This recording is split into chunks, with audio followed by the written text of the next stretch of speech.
ರೇಣುಕಾಸ್ವಾಮಿ ಕೊಲೆ ಪ್ರಕರಣಕ್ಕೆ ಸಂಬಂಧಿಸಿದಂತೆ ನಟ ದರ್ಶನ್ ಹಾಗೂ ನಟಿ ಪವಿತ್ರ ಗೌಡ ಸೇರಿದಂತೆ ಕೆಲ ಆರೋಪಿಗಳು ಇಂದು ಕೋರ್ಟ್ ಹಾಜರಾಗಿದ್ದರು. ವಿಚಾರಣೆ ವೇಳೆ ಅಕ್ಕಪಕ್ಕ ನಿಂತಿದ್ದ ದರ್ಶನ್ ಪವಿತ್ರ ಗೌಡ ಹೊರಗೆ ಬರುವಾಗ ಕೈ ಹಿಡಿದುಕೊಂಡು ಬಂದಿದ್ದಾರೆ ಎನ್ನಲಾಗುತ್ತಿದೆ. ದರ್ಶನ್ ಕೈಯನ್ನು ಪವಿತ್ರ ಗೌಡ ಹಿಡಿದುಕೊಂಡ್ರು ಎನ್ನಲಾಗುತ್ತಿದೆ. ಬಳಿಕ ಲಿಫ್ಟ್ನಲ್ಲೂ ದರ್ಶನ್ ಬಳಿ ಫೋನ್ ನಂಬರ್ ಪಡೆಯಲು ಕೂಡ ಹರಸಾಹಸ ಪಟ್ಟಿದ್ದಾರೆ ಎನ್ನಲಾಗ್ತಿದೆ. ಇವೆಲ್ಲ ಕೋರ್ಟ್ ಐಡ್ರಾಮಾಗಳ ನಡುವೆ ವಿಜಯಲಕ್ಷ್ಮಿ ಸೋಷಿಯಲ್ ಮೀಡಿಯಾ ಮೂಲಕ ಸೈಲೆಂಟ್ ಸಂದೇಶ ರವಾನೆ ಮಾಡಿದಂತೆ ಕಾಣ್ತಿದೆ.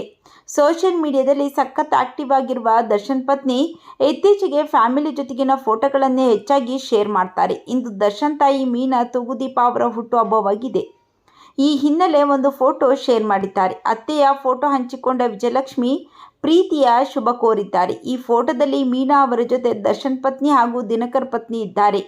ನಮ್ಮ ಅತ್ತಿಗೆ ನಾವಿಬ್ಬರೇ ಸೊಸೆಯಂದಿರು ಎನ್ನುವುದು ಈ ಫೋಟೋ ಸಂದೇಶ ಎಂದು ನೆಟ್ಟಿಗರು ಊಹೆ ಮಾಡ್ತಿದ್ದಾರೆ.